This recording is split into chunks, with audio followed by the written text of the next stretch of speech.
Now I'm muted. No, now I'm speaking. All right.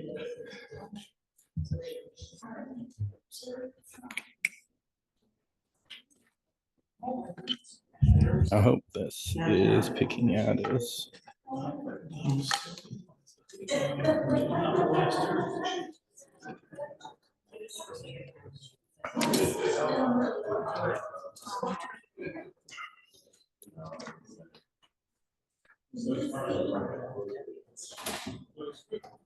Yes.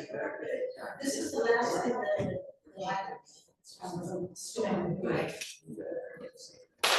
All right. We have a ton to cover and not enough time to do it. So, Assalamu alaikum. To which you would respond, and also with you. What I said was Arabic, peace be upon you. Peace, and also with you. See, the language really isn't that different, liturgically speaking. But we are going to talk about the Umayyad Caliphate and its conquering of the Holy Land and what life was like in Jerusalem under the Umayyad Caliphate. Problem is, how many of you would consider yourself experts when it comes to the tenets of Islam, the origins of Islam? No one? All right, so we're also going to have a little bit. All right, so we're going to have brief discussion on that, talk about what it's like in Jerusalem and how this kind of is building towards arguably one of the largest historical events in history, and that is the Crusades. Because now we've kind of, the third actor has entered the stage. But Islam comes around the year 632, all right, 632. So it is far younger than Judaism and about 600 years younger than Christianity. So it is by far the baby of the group. But who is the prophet? Very good, the prophet Muhammad. In the period we're talking about, Islam is only beginning to grow into what we might think of it as today. Okay? A lot of the areas in what we would call the Middle East and the Far East are still pagan, Zoroastrians, not Islam. Okay? The Umayyads are going to be one of the ones that do kind of what Constantine did, and that is unify the people under one banner of religion. The problem is kind of like with the Christians fighting over, was Jesus the Son of God or was he not? Was he divine or was he only human? The schism between East and West. The Muslims also had some contention, and that is between the Sunni and the Shia. I'm assuming you've all heard so I'm going to touch a little bit on that in a few minutes. But understanding, if you take that kind of traditional approach of Islam, the Umayyad Caliphate and all the other caliphates that will follow behind, that traditional view is they snatch up their belief in the words of the Prophet Muhammad and kind of carry that out into the world. A more cynical view might be the same way you could cynically view Constantine's conversion. It was a tool, it was a mode and a means of unifying the people under one banner, bringing them in, giving them an identity, because not everyone in the Umayyad Caliphate looks like what you would picture when you thought of somebody who was a Muslim, all right? The Umayyad Caliphate, I just want you to understand, stretches to Spain, along the entire northern coast of Africa, the Holy Land, areas of Saudi Arabia, all the way to the eastern edge towards China. This is a massive empire, all right? Massive. Spain across the entire bottom of North Africa. huge portions of the Middle East, all the way towards Africa. And when you make that transition towards Africa, that's also where you get the Persian influence, or where modern day Iran will be. But what kind of that kind of blends in with the Sunni Shia kind of sectarian violence that's going to take place. You had a question. Unifying caliphate. Caliphate, think of it like an empire. It's like a family lineage, kind of the Carolingian dynasty that begins with Charlemagne and his kind of ancestors. The caliphate would be the Middle Eastern version of that. There's kind of that cynical view, the origins of Islam. The cynical view would be it's a product of political and cultural evolution. The traditional view, obviously, Muhammad had a divine revelation. The role of the Umayyads, a cynical view would be they are political opportunists. Traditional view, caliphs, this is as Constantine, empire continues the mission of a small beginning. It takes a much grander scale. Faith versus empire, a cynical view might be first came empire, then came faith, where a more traditional view would hold the opposite. But who knows the difference between the Sunni and the Shia?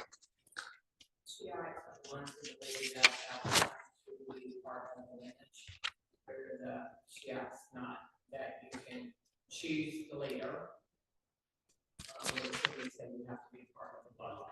Yeah, so the Shia perspective is the belief that you kind of have to be of the line of Muhammad, that you have to have some kind of blood relation. And this is very important. Sunni kind of believes someone rises to it, that Muhammad didn't have a successor in mind. It's kind of whoever steps into the forefront, whoever becomes the leader is the leader. This is kind of like the idea of apostolic succession in, the Catholic Church. But it's important because this kind of schism in Islam will be played upon by the empires.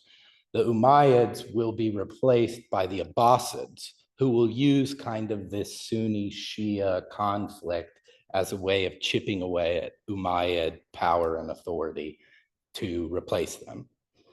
In modern day time, do the two tribes still believe that Sunnis are bloodline and the others are possession? Shia Shias. blood. Yes, there's still a lot of conflict, and but they still believe those two. yes, nothing has changed in their belief in those long-held beliefs are, 600 now, 2025, so 1400 plus years. So those tensions still exist within Islam today, much in the way Christian denominations still can't agree on theological points. This is another one. Any questions so far? This is like crash course. How many people are in Caliphate Empire?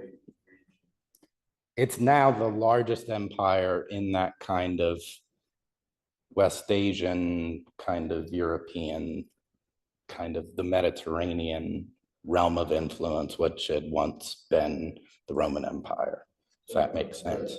You don't have any numbers. I don't have any numbers. I'm sure we could ask ChatGPT or Google and it would give you about millions. And it's important to understand that Muslims are a vast minority everywhere. Everywhere the empire exists, they are in the minority. And they are in the minority specifically to one group. And who do you think that group might be? Very good. Christians.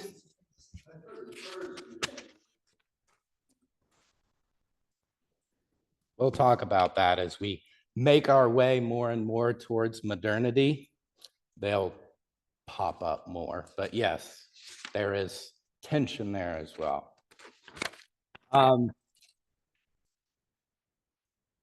Yes, Christians. vastly outnumber Muslims in most of the territories. Well, that's because Christianity has been spreading the gospel for 600 years before Islam starts, and has had, They don't go up to Europe except through Spain and Portugal. they try to go into France, but are repelled the numerous times that they try and roam into France. But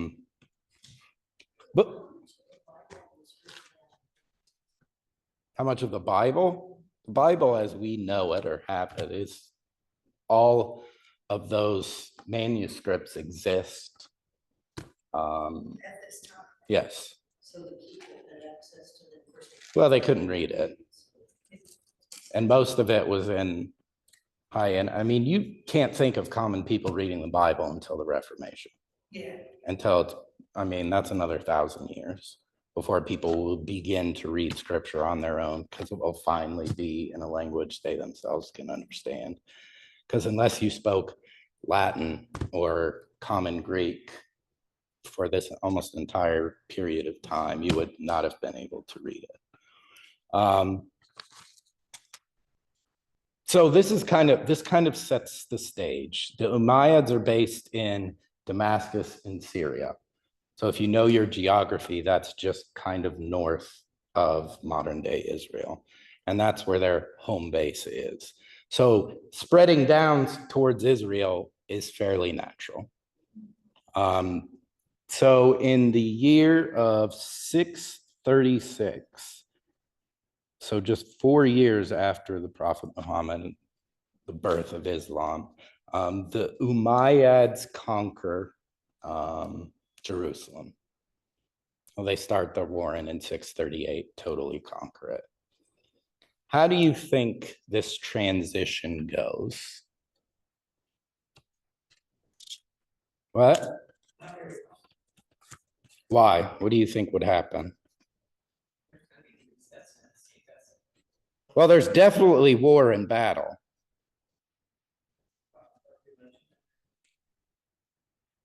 I just look at this group of minority group of people that are there, and like the first crusade, Christians came in there and said that ours, we're taking it over.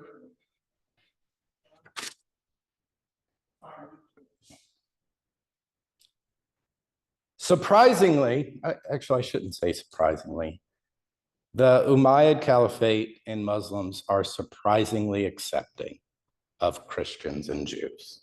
As I said before, being in the minority and picking fights with everyone who vastly outnumber you probably isn't a good idea, but it is not a bloody reign under the Umayyad Caliphate.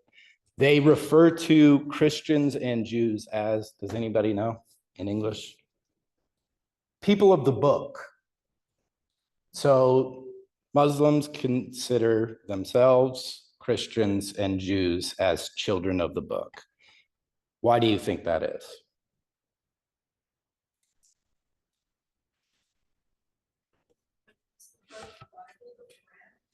The Torah, Yeah. the Old Testament. You know, That's what they're referencing. Yes. The Jews or the Christians are kind of wayward in their understanding, but believe in the same God as the Jews. The Jews are, I guess you could say, ignorant of the Prophet Muhammad, or do not accept the Prophet Muhammad, but still have their same roots. And the Prophet Muhammad in Islam is kind of this kind of new teaching or new manifestation of the Word of God. So kind of all same beginning with different branches going in different directions. It's important to understand this is why Jerusalem is the third holiest city in Islam. It's connected with judgment, you know, the end of days. Jesus is seen as the kind of end apocalyptic judge in Islam. Bet you didn't know, or maybe you did, that Jesus is mentioned numerous times in the Quran. So this is a city with a religious dimension or religious significance. but it is also extraordinarily important as a trade route, as a source of wealth. It is one of the great places to kind of stop off as you make yourself deeper and deeper into the Middle East, what we consider Saudi Arabia, modern day Iraq, modern day Iran, those types of things. And those areas will become more and more significant once the Umayyads kind of fall by the wayside and the Abbasids come after them. But to be a Christian or to be a Jew in Jerusalem at this time is a vast change for the better. If you'll remember before, the Jews had been expelled from Jerusalem by the Christians. Now they have been allowed to come back in to continue to practice their faith, to once again enter into the trades they may have had before they left. This is a vast improvement for the Jewish people when the Umayyads come in. Christians, if anything, it was, we don't have the power that we might have. We don't have the privileges that we might have. We have to pay a tax called a jizya, which is a religious kind of tax to maintain the holy sites, because another thing the Muslims do is they do not destroy or tear down any synagogues, any churches, but they all are allowed to remain where they are, kind of unmolested, untouched. Now, there are restrictions, no new churches, no public displays of religion, no marching with the cross through the cities with these large pilgrimages. It's got to be kept a little bit more low key, but people are still allowed to practice their faith in their churches, in their synagogues, which is radically the opposite position that the Christians had been taking up until this point. Even pilgrims from the West still continued to make these pilgrimages. This wasn't permitted. You just had to pay a tax to get into the city. Okay. Does anybody speculate why they were so generous, so to speak? I would say the caliphate kind of adopts a much more effective and efficient way of rule than Christians had at that time. And like I said, being the minority, racially, ethnically, and religiously, wherever you go, if you let people kind of live life as they had lived, be willing to have a new ruler, so long as things weren't changing or even things were improving as they did for the Jews. During the Crusades, a lot of Jews will side with Islamic forces because they remember, or they've been told, what life was like under the Christians as opposed to what life was like under Islamic rulers, which as we get deeper and deeper into some Islamic rule, they got some real peaches of their own. Let's not get that confused. Monarchs, absolute rulers, autocrats, definitely, it's a bit of a coin flip about whether you're going to get a good one or whether you're going to get a bad one.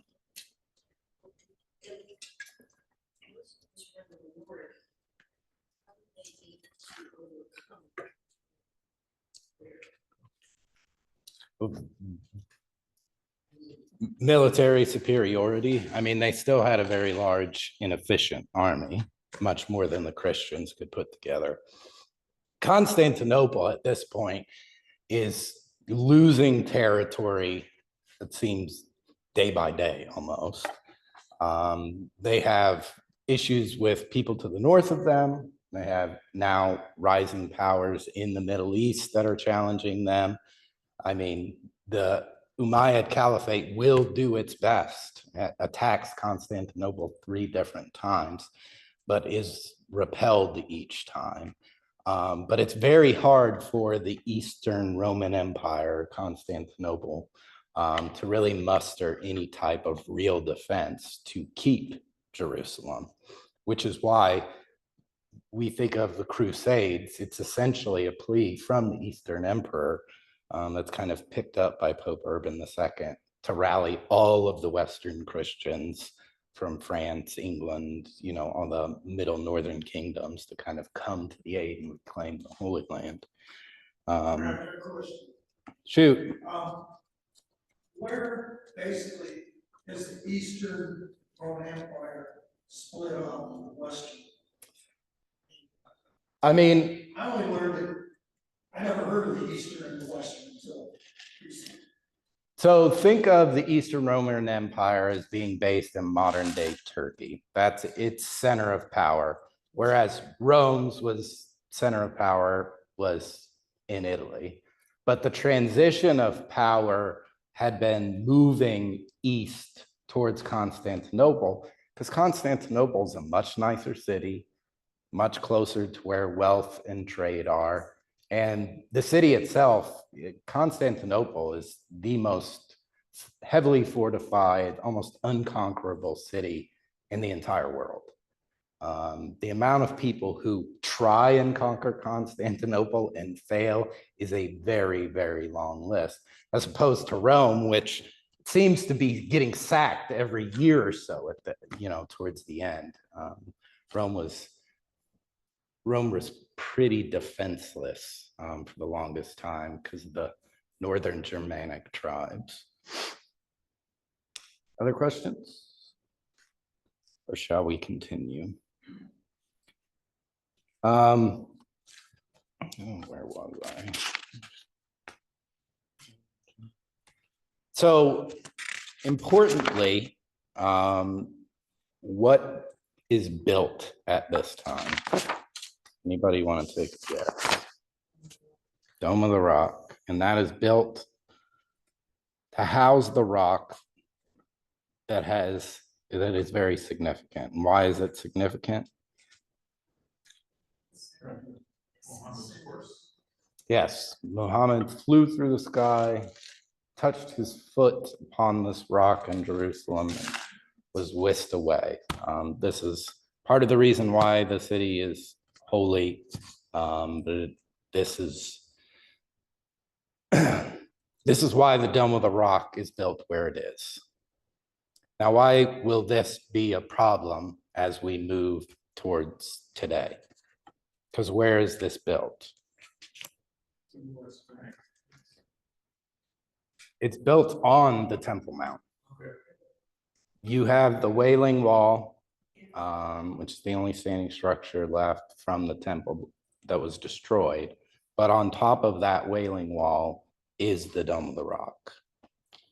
Do the Jewish people think that rock is more part of the temple than the Muhammad? I don't know exactly. I mean, is it a random stone? I mean, almost everything there, it feels like, is this where that actually happened? Probably not, but traditionally we will say where it is.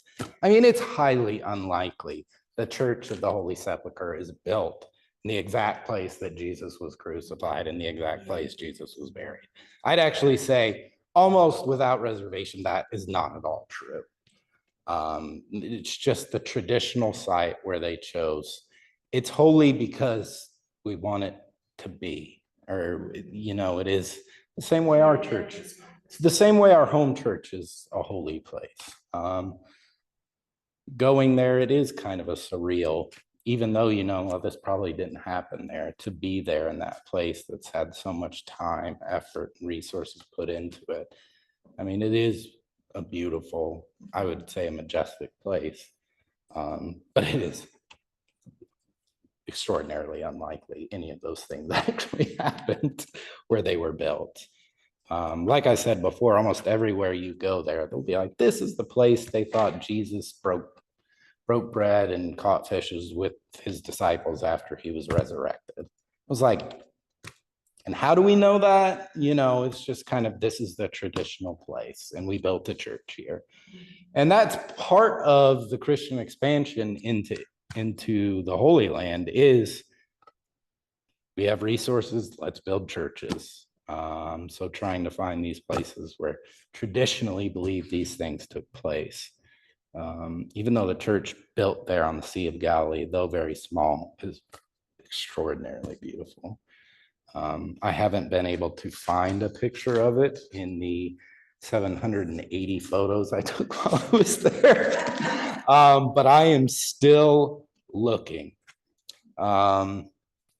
It's also this place, Muhammad ascends into heaven after touching the rock. It's kind of his last place on earth, essentially. Yes. And it is, without a doubt, a beautiful structure. The Christians could never bring themselves, upon reconquering, could never bring themselves to tear it down because it is such a feat. It is such an architectural wonder that they're like, well, instead of tearing it down, we'll just throw some crosses up instead, which is exactly what they do. It should also be understood that the caliphate in the Middle East are far more advanced in a lot of ways than Europe. Arithmetic, mathematics, astrology or astronomy. Brushing your teeth essentially kind of begins at this time in the Middle East. A lot of Westerners, it's theorized that Romans brushed their teeth with a special kind of twig. But the Umayyads would have brushed their teeth with some kind of brush. And this is kind of this adopted practice. They also find Europeans to be quite foul when it comes to their stench. Typically, Europeans only bathe once a week, maybe twice a week if they're lucky. And the Muslims just don't get it. Why they don't bathe every day or every other day. Descriptions of the first interaction between what we would call Vikings and between Vikings and Persians, people of the Middle East, they almost can't be around them. They smell so bad. They struggle to invite them in places because they don't want their stench to kind of stick in the room after they leave. But this isn't the only structure that is built. Located right near the Dome of the Rock is the Al-Aqsa Mosque, which was completed in 705. And Al-Aqsa means the farthest mosque. And this is referenced in the Quran. And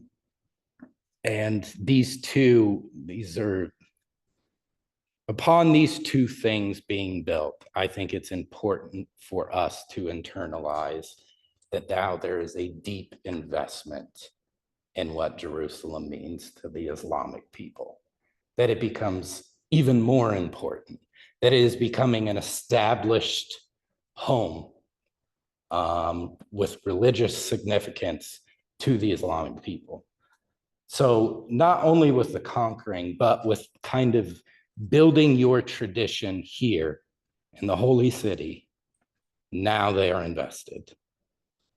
So now I would say around 705, not just with the conquering, but now they have set up roots, that this has become home. It is important to them. So now we have, I would say in the 700s, 705 CE, the Common Era, we now have Jews, Christians, and Muslims highly invested in the control of Jerusalem. Everybody wants it. It's important to everyone. It is significant to everyone, not just as a military outpost, as a trade outpost, as a center of growth or a means of wealth. It now has this threefold religious dynamic. And this will play a huge part in the years to come. As we make that transition to the Crusades, Western Europeans going to conquer it, reconquer it, the Muslims responding in kind. This is all, there's of course a monetary empire power dynamic to it, but it is of religious importance, and it is how a lot of people are manipulated into kind of heading out on this crusade. And I think it's also important to note that Christians really come out of every crusade as being bad, and we cannot whitewash that. Muslims more often than not typically err on some kind of peace, mercy, not all the time, not all the time, but far more. It is quite disturbing when we talk about the First Crusade, what the Christians do upon getting into the Holy City. It's quite disturbing, which we'll talk about that when the time comes. But this religious pluralism and this return of especially the Jews to the Holy Land leads to almost a golden age of Judaism. And does anyone know what begins to be written in this time period that is extraordinarily important for even Jews today?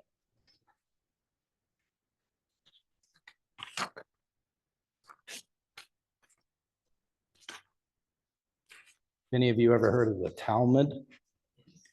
All right, what's the Talmud? You've heard of it. The word is familiar. What it is, though, is another question entirely. The Talmud is Jewish.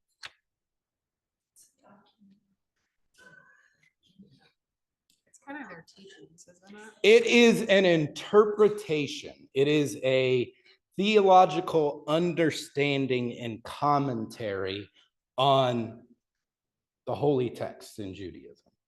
Okay, it is kind of the interpretations of what is being said. It would kind of be, you know, every Sunday I give you an interpretation of a text. And a lot of the resources I use are commentaries. A lot of rabbis who speak and teach today give modern interpretations while using the Talmud as influence, you know, as a source of interpretation for the writings and the teachings. And this is especially important as Judaism has kind of been fractured and tossed to the four winds. This is kind of this is the beginning of an established kind of unifying teaching that, you know, continues on to this day. It's still a very important text. And this happens under the Caliphate. In fact, there are a number of Jews who will work for the various caliphs throughout history. They are especially renowned for their wisdom, their intelligence, knowing the area better than most. A lot of them will become advisors throughout the various caliphs who will rule in this time, often living in Damascus in Syria or in Baghdad or in, Byzantium, Istanbul, when the Ottomans become the kind of fourth and final caliphate. So kind of to be a Jew at this time is almost kind of a return to when Cyrus, you know, kind of throws the yoke off for them, you know, this kind of return to the Holy Land. It's not their ideal circumstance. You know, they're not ruling the Holy Land. They're not in charge of Israel, but it is a much better step forward. And a lot of Jewish scholarship comes out of this time period, which is kind of an important thing to point out. And I think that really sets up a tension, or that really sets up a dynamic anti-Semitism in Europe and the Mediterranean area is far older than the religious tensions between Muslims and Jews. Far older. Our treatment of the Christian tradition and Christians throughout antiquity, throughout history, hardly ever treat Jews well. They're often seen as the scapegoats for a lot of things that will happen. The Reconquista in Spain, as Spain kind of takes its territories back that had been conquered by the caliphates, their punishment of the Jews is almost more harsh than their punishment of the conquering Muslims. So there is a steep and heavy anti-Semitism that exists in Europe at this time that will not go away. and will be felt by the Jewish people when the Western Christians come in the Crusades. And this did not quite exist under the caliphs throughout most of history, but we will definitely be talking about how that tension really gets ramped up as we get closer and closer to modernity. Because we think of it being as this great tension between all three religions for the longest time, but Jews and Muslims, for a great deal of their history, kind of coexisted pretty well. Not perfectly, but they existed in a kind of a neutral state, even allies at certain points against the Christians. Any questions before we move on?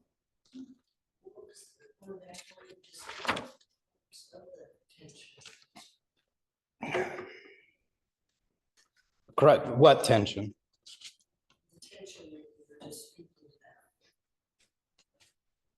Between Islam and Judaism? We'll talk about that in an entire class as we get closer, especially after World War II, when the state of Israel is kind of, when that becomes the Jewish homeland again. That is when a lot of those tensions will go almost from 0 to 100. And almost overnight, you get the militant kind of hatred of the other, which is seen especially in the conflict between Israelis and Palestinians. Other questions?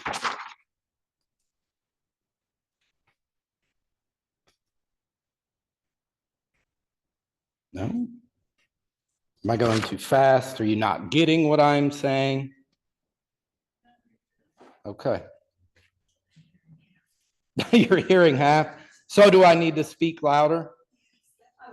Okay. I will try and speak louder. I can't remember. I had this quote in my notes from when I first started, but I don't know who said it. But Jerusalem, they said, Jerusalem's holiness is not static. It's a mirror of who holds power and how they interpret the past. Let me say that again. Jerusalem's holiness is not static. It's a mirror of who holds power and how they interpret the past. I think this is especially important for us today. Jerusalem's holiness is a mirror of who is in power and how they interpret history. And I think that is especially prevalent with Netanyahu's government at this time. They hold power, and the way they interpret the past and the way they interpret history, I would struggle to agree with. I believe they have a pretty warped sense of history, kind of using it to their crafting a historical understanding that fits their ideological goals and aims. But this is not unique to them. This is unique. Every ruler, every reconqueror of the Holy Land will practice this kind of understanding. This is our interpretation of what has happened. We're in charge now, so that is the story. The Umayyads will not be the rulers of the Holy Land in the Crusades. So it's important for us to understand that the people who have stepped onto the scene, who have established kind of Jerusalem as this holy place, have really dug in and made it this holy place for Islam by building the Dome of the Rock and the Al-Aqsa Mosque, will no longer be around by the time the Crusades begin. They will be replaced by the Abbasids. And the Abbasids come into power playing on this kind of Sunni Shia dynamic. Yes, the Abbasids are, yes, but in the Islamic sphere. One of the just beautifully, cynical ways in which empires exist is they're always willing to use religion as a means to an end. The Umayyads are Sunnis. they view the caliphs as kind of the continuation of Muhammad. So kind of this belief that whoever is emperor, whoever is caliph, is kind of the spokesman for Islam at this point. They're also, for a religion that practices their piety, takes their piety very seriously. Their rules on drinking, the way you dress. The caliphate are known to be very promiscuous, love to drink, love to have a good time, and don't really set the tone for a very, they're not the models of faith that you would want from the leaders of your, it'd be as if, well, some popes have definitely done this, but it was if the modern day pope was going to strip clubs and getting really drunk, like in Chicago, like he's going to go to his favorite Chicago strip club and get really hammered at a Cubs game. Like that's not the way in which a religious leader of your denomination, of your faith, should act. The caliphs, some of them can be very debaucherous. And as in all empires, they hoard wealth. So there is an extreme discrepancy, once again, as has been the case, between the haves and the have-nots. And one of the things that happens east of Damascus, kind of in modern day Iraq, is this kind of Shia movement that the way in which you treat the poor, this is using the Quran as background, but the way in which you treat people, you have vastly strayed off the path. And the Abbasid dynasty comes in and they're like, oh, we really agree with everything you're saying. So they kind of stir up the sectarian violence between the Sunni and the Shia and use this kind of separation as a means to weaken Umayyad power and kind of promise the Shia, we really understand what you mean, we're really behind you. Well, when the Abbasids finally take control and kind of get rid of the Umayyads, they just go to being the Umayyads. I mean, they go to really leaning back into their Sunni understanding of, yeah, you guys just stay out there, out east, say whatever you want. But the true heirs of the Prophet Muhammad are us. We are divinely ordained. We are the leaders of this empire of Islam. Like, we're the ones that people should be listening to, not you. And the Abbasids, unlike the Umayyads, are based in Baghdad. Okay? So famously, everyone knows Baghdad.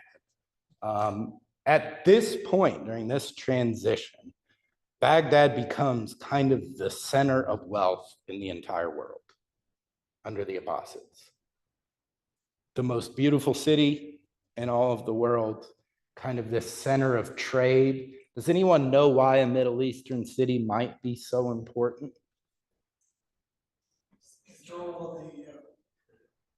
Trade route to where?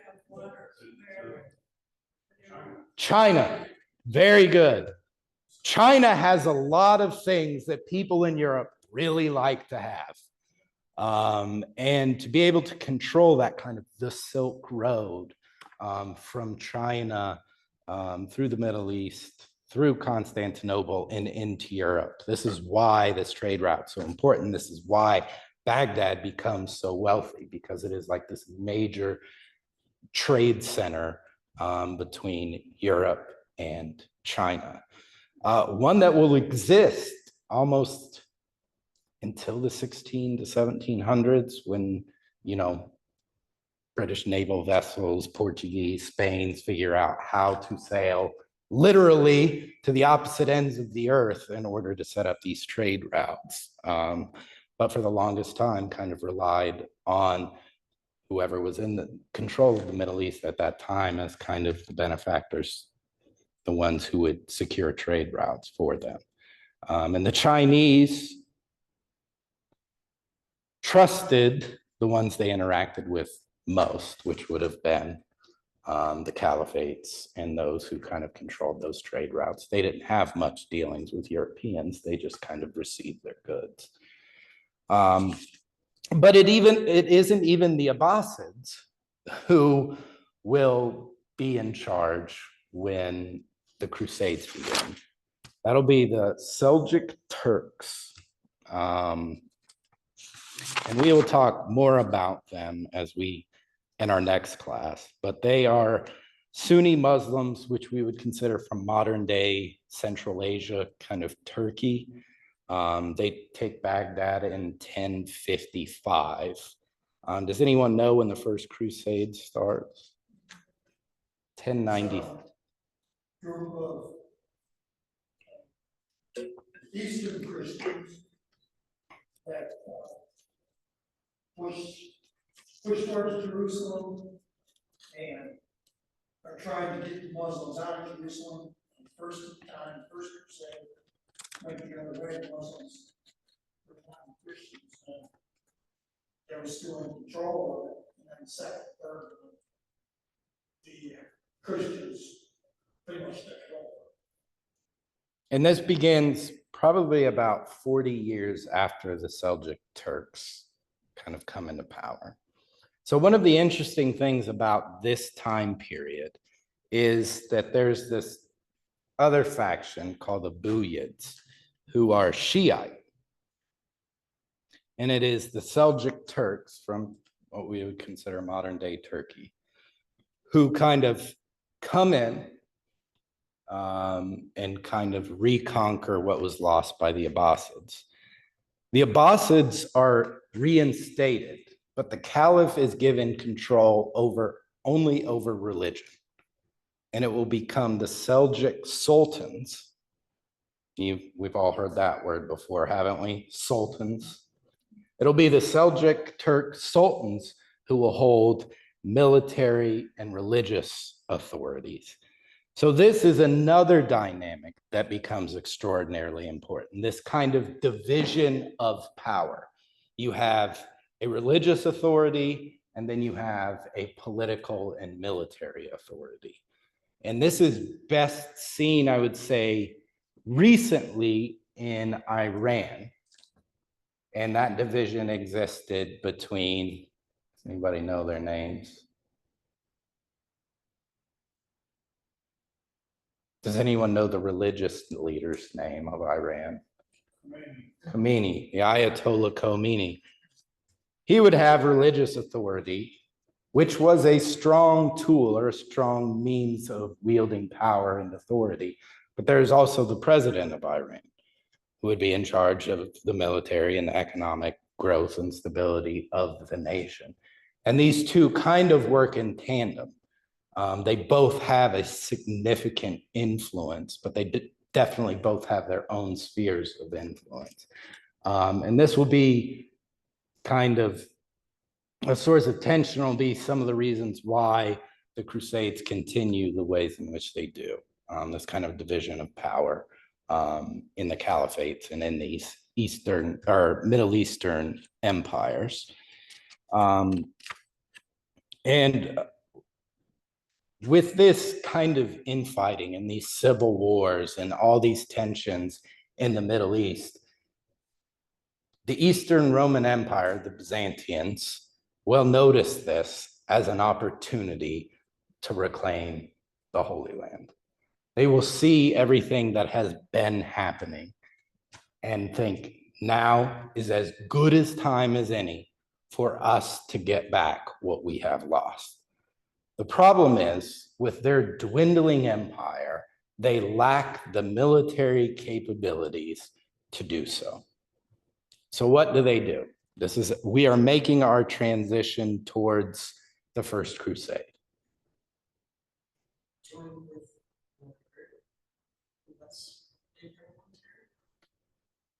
They make a religious plea. Christians should have control of Jerusalem and of Israel. Will you be willing to send us aid so that we can take this area back?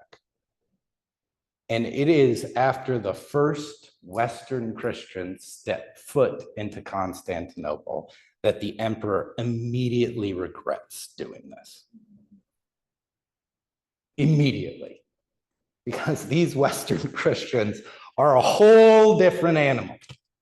Their customs, their rituals, the way in which they live is much different than those who have kind of existed in this Central Asia, Middle Eastern world. That Western Christians from, modern day Germany, France, Italy, Spain, London, or England, they've grown up in a different world. One might argue a harder world or a more brutal world. And they bring that experience and they bring that kind of life out east, which for the first time, I would say when the Byzantine Empire clashed with the Caliphates, those are people who grew up with a very similar understanding of the world, who existed next to each other for the longest time. When the Western Christians come, it will be, I think, for the first time, a real clash between two people who have grown up in two different worlds, almost, or vastly different worlds. The first time Islamic forces see knights on horses, they're, almost utterly terrified at what it is they are seeing. They've never seen people in metal armor like that, on horses that large. Middle Eastern horses in the Middle East, Arabian horses, are notoriously fast, quick, agile, but they're not very large. European horses are big. They're slower, but they're large, much larger than their Arabian counterparts. So this is kind of where we're ending with the Caliphate, with the Seljuk Turks, and with this division, these civil wars that keep breaking out for control of the Middle East, of Egypt, of Northern Africa. There's a lot of division here, which provides the opportunity for Christians to step back in.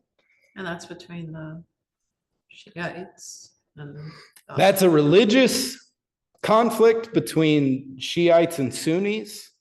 It is military empire conflict between the Umayyad, and the Seljuk Turks, who will reestablish the Abbasids as kind of, I know I'm saying a lot of words. That might be very confusing, but there is civil and religious strife in the Caliphate for a number of decades leading up to the Christians showing back up on the stage in the First Crusade. Clarify that, so the Caliphates were appealing to the Christians, saying, we think you guys should win Jerusalem. No, no, that was the Byzantines, right? the Byzantines. So the Eastern Christians, the Eastern Roman Empire, are the one who invite the Catholics, essentially, because you have the Orthodox Church in the East and you have the Catholic Church in the West, who have divided over the Great Schism. And there is this kind of plea from Eastern Orthodoxy to Western Roman Catholicism, like, we need to have Jerusalem back. It is of monumental religious importance that we do this. And they're saying that because of the religious conflict between the two groups, as well as the political conflict between the Yes. the Buyads and I will have a timeline and a definition worksheet for you all. But there is, just think of it this way. In the Caliphate, there is military division, there are civil wars. These are influenced in some ways by religion. The Umayyad, who will replace the Abbasids for a time, are Shiite. They will replace Sunni leadership under the Abbasids. And it's only after the Seljuk Turks come in that the Sultan will take control of the military, of the way of the empire, and will leave the Caliphate just in charge of religion.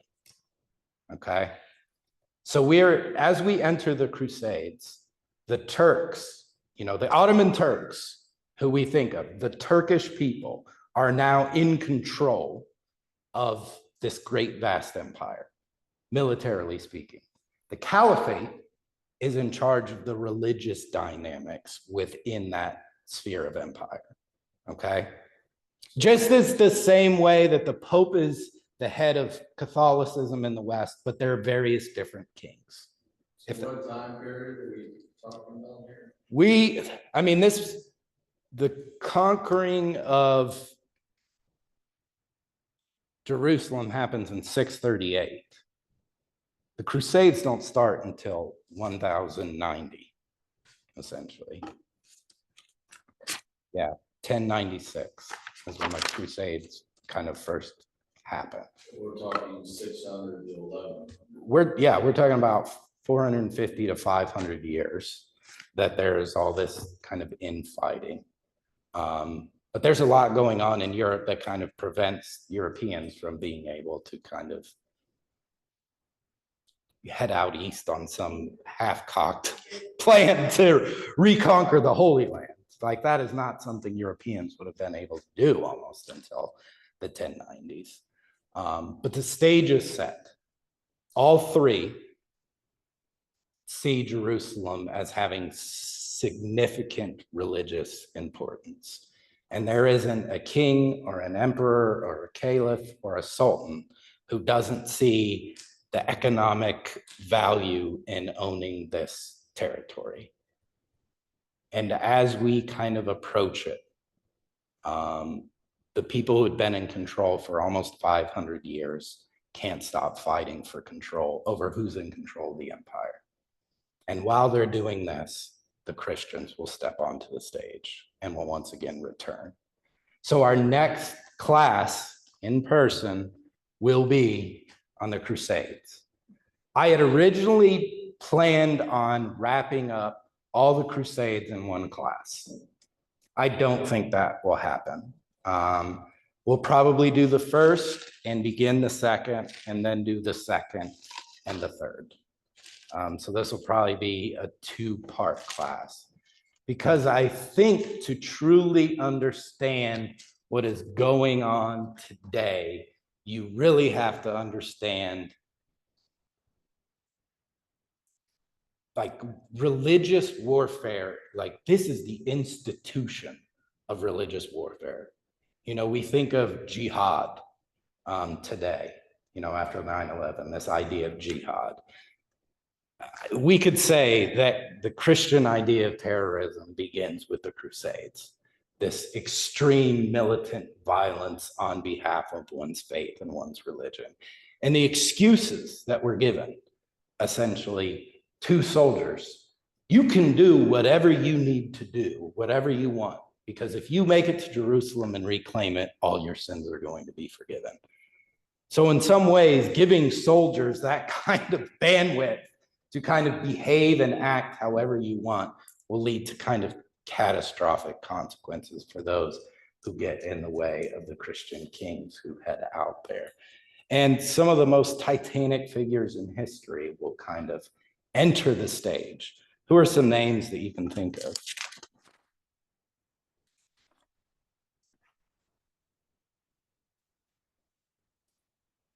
Who's the famous English king who goes? Oh, come on. Richard the, very good, Richard the Lionhearted. Who's the most famous of the Muslim generals who will be his opponent? Saladin, the famous general, who is probably one of the most interesting figures in all of world history. He was one of the pagans, or one of the non-Christians, who was not in hell in Dante's Divine Inferno, because he was so respected by all the Christians he interacted with. And once again, when he reconquers Jerusalem, instead of doing what the Christians did and butchering everybody in the city, he once again enters and kind of as peaceably as he can, without the mass bloodshed that will happen at the end of the First Crusade. All right, so do you all at least feel, Saladin, Saladin. Do you at least have a base I tried to cover 500 years and explain the difference between Sunni and Shia in an hour. So do you at least feel comfortable knowing where we're at as we head into the Crusades? There's a lot of civil strife in the Islamic world, religious and political. And this is what becomes enticing for the Christians to kind of see an opportunity to reclaim their land. All right, so in our next class, which was sent out, I think it's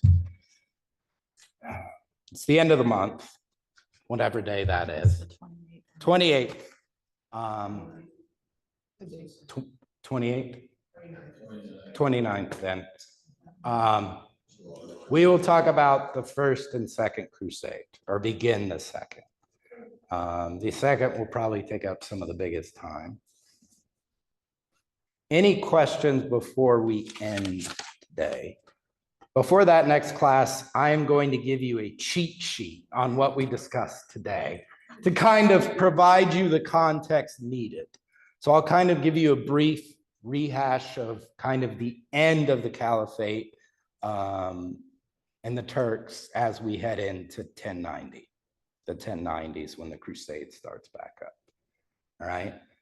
But I would say this is when we enter a whole new dimension, that this is when outsiders from far-flung nations will really begin to have an impact on what is happening in the Holy Land.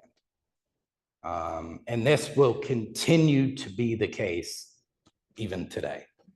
I mean, say what you want about the dynamics in the Middle East right now, but I don't think anyone besides the United States has more influence in that region than the people who live there. I mean, we kind of determine in some ways by our support policies that are undertaken in that area of the world and have for a very long time, probably since the end of World War II. But this is kind of the first time you have really far-flung, distant powers exerting their control over this territory. And that will be significant going forward. Sound good? Yes. All right. Like I said, I'll get you a cheat sheet in our next class.